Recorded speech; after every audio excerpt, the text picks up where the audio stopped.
नमस्कार दोस्तों, पिछले लगातार 2 सालों से हसदेव के फॉरेस्ट में पेड़ काटे जा रहे हैं।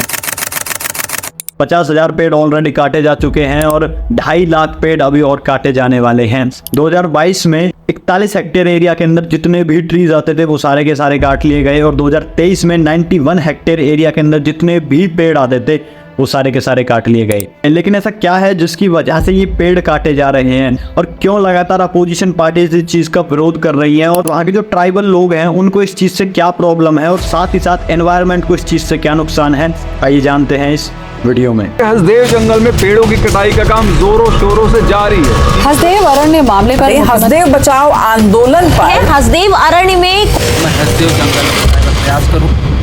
हसदेव फॉरेस्ट जो कि भारत के छत्तीसगढ़ में 1,70,000 हेक्टेयर में फैला हुआ है। इसके अंदर लगभग 10,000 ट्राइबल लोग रहते हैं और 82 स्पीसीज की बर्ड्स पाई जाती हैं, 67 वैरायटी की वेजिटेशन पाई जाती है और कुछ तितलियां पाई जाती हैं जो लगभग एक्सटिंक्ट होने की कगार पे हैं। इसी के साथ साथ टाइगर और एलिफेंट जैसे जानवरों को भी यहाँ पे देखा जा सकता है। लेकिन अचानक से ऐसा क्या हुआ कि इन जंगलों में डिफोरेस्टेशन की जरूरत आन पड़ी? तो ये चीज मैं आपको क्लियर कर दूं कि इन जंगलों में 2012 से ही डिफोरेस्टेशन हो रहा है, जब छत्तीसगढ़ में बीजेपी की सरकार बनी थी। लेकिन बीजेपी यहाँ पे कहती है कि पेड़ काटने की जो परमिशन है वो कांग्रेस ने दी और कांग्रेस कहती है कि नहीं भैया, ये जो परमिशन है ये तो बीजेपी ने दी है। इसके बारे में हम वीडियो में आगे बात करेंगे। हसदेव के जो जंगल हैं उनमें कोल फील्ड्स 1879.6 किलोमीटर स्क्वायर के एरिया में फैला हुआ है। इस कोल फील्ड को 23 कोल ब्लॉक्स में डिवाइड किया हुआ है और ऐसा कहा जाता है कि हसदेव के जंगल में 5.179 मिलियन ऑफ टन कोल मौजूद है। 2010 में छत्तीसगढ़ गवर्नमेंट ने पीईकेबी यानी कि परसा ईस्ट और कांता बावन यानी कि ये 2 माइनिंग ब्लॉक्स हैं। अगर सिंपल शब्दों में आपको समझाऊं तो इसका मतलब है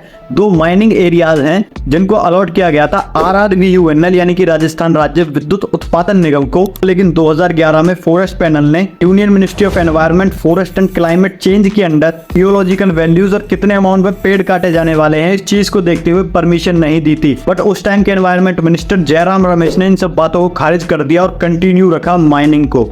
जयराम रमेश अपने आप को जस्टिफाई करते हुए कहते हैं कि पीईकेबी कोल फील्ड्स बिल्कुल कोने पे सिचुएटेड है और इससे ज्यादा किसी को नुकसान नहीं होगा। और साथ ही साथ वो ये भी कहते हैं कि हमने wild life institute of India को ये सजेस्ट किया है कि एक ऐसा प्लान तैयार किया जाए कि वाइल्ड लाइफ को डिस्टर्ब किए बगैर हम माइनिंग करके कोल्स निकाल लें। इसके अलावा वो कहते हैं कि माइनिंग को 2 फेज में किया जाएगा, जिसमें फेज 1 में 762 हेक्टेयर और फेज 2 में 1136 हेक्टेयर फॉरेस्ट इन्वॉल्व होगा। इसके बाद 13 अप्रैल 2013 को अडानी एंटरप्राइजेस ये अनाउंस करती है कि उनकी सब्सिडरी कंपनी अडानी माइंस पीईकेबी की माइन डेवलपर और ऑपरेटर बन जाएगी under the contract with RRVUNL, जिसके बारे में वीडियो में आगे बात करेंगे। बट 22 मार्च 2022 को छत्तीसगढ़ गवर्नमेंट पीईकेबी फेज 2 माइनिंग को अप्रूवल दे देती है और 6 अप्रैल 2022 को परसा कोल ब्लॉक में माइनिंग को भी अप्रूवल मिल जाता है। लेकिन वहां पे जो वर्कर्स काम कर रहे थे वो कहते हैं कि माइनिंग को आगे बढ़ाने के लिए हमको 2,42,670 पेड़ों को काटना पड़ेगा। लेकिन वहां के लोकल विलेजर्स कहते हैं कि इतने लार्ज स्केल पे पेड़ों को काटना वायलेट करता है CFR यानी कम्युनिटी फॉरेस्ट रिसोर्स राइट्स को, जो कि ग्रांट किए गए थे under forest right act.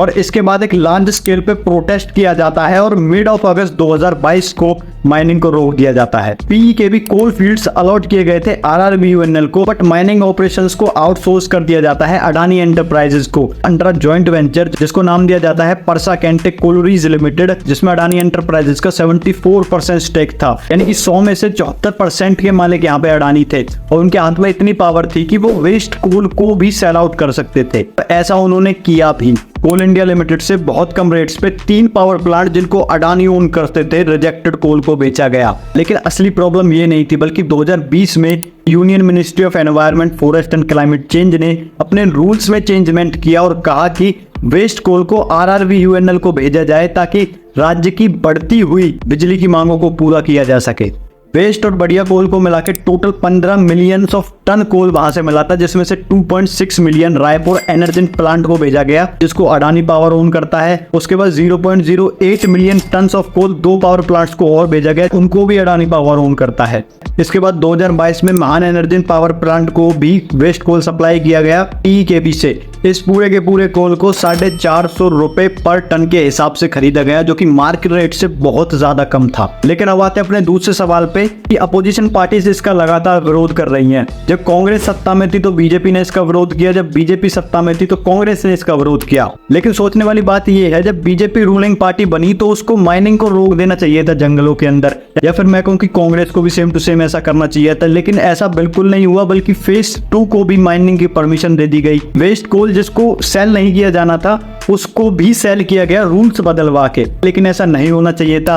Rahul Gandhi कहते हैं कि जब कांग्रेस पार्टी सत्ता में थी फिर भी माइनिंग को परमिशन मिल गई, इस चीज से मुझे बहुत दिक्कत है। और साथ ही साथ वो ये भी कहते हैं कि according to 5th schedule of Indian constitution, अगर लोकल और विलेजेस के एरिया में इस तरह की प्रैक्टिस अगर की जाए तो ग्राम पंचायत का कंसेंट बहुत ज्यादा जरूरी है। लेकिन छत्तीसगढ़ फॉरेस्ट डिपार्टमेंट ने यहाँ पे बहुत बड़ा फर्जीवाड़ा किया है, क्योंकि यहाँ के लोगों को तो इस बारे में पता ही नहीं है कि हमारे यहाँ माइनिंग होने वाली है या फिर पेड़ काटे जाने वाले हैं। वहाँ के लोगों का कहना है कि अगर जंगल ही कट जाएंगे, सारे पेड़ ही कट जाएंगे तो हमें बहुत ज़्यादा मुश्किल होगी अपनी आजीविका चलाने में, क्योंकि जितनी भी चीज़ें उन्हें जंगल से मिलती हैं उन्हीं को वो मार्केट में सेल करते हैं और उन्हीं से थोड़ा बहुत पैसा वो लोग बनाते हैं। और अगर पेड़ ही काट दिए जाएंगे तो हमारी लाइफ तो बिल्कुल डिस्ट्रॉय होकर रह जाएंगी। हसदेव जंगल को लंग्स ऑफ छत्तीसगढ़ कहा जाता है, लेकिन अगर लंग्स ही नहीं रहेंगे तो सांस लेने का क्या मतलब है।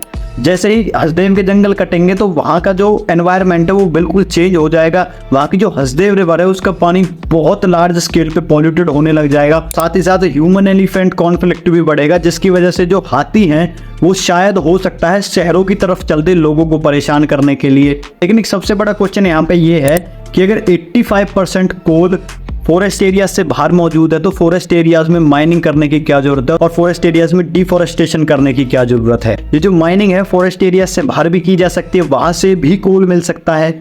लेकिन एक चीज है जो मैं साफ साफ कहना चाहता हूं, और वो है कि उन लोगों के बारे में सोचो जिनका घर ही जंगल है। उन लोगों के बारे में सोचो जो उस जंगल से अपनी आजीविका चलाते हैं, जिसको तुम लोग काटने पे लगे हो।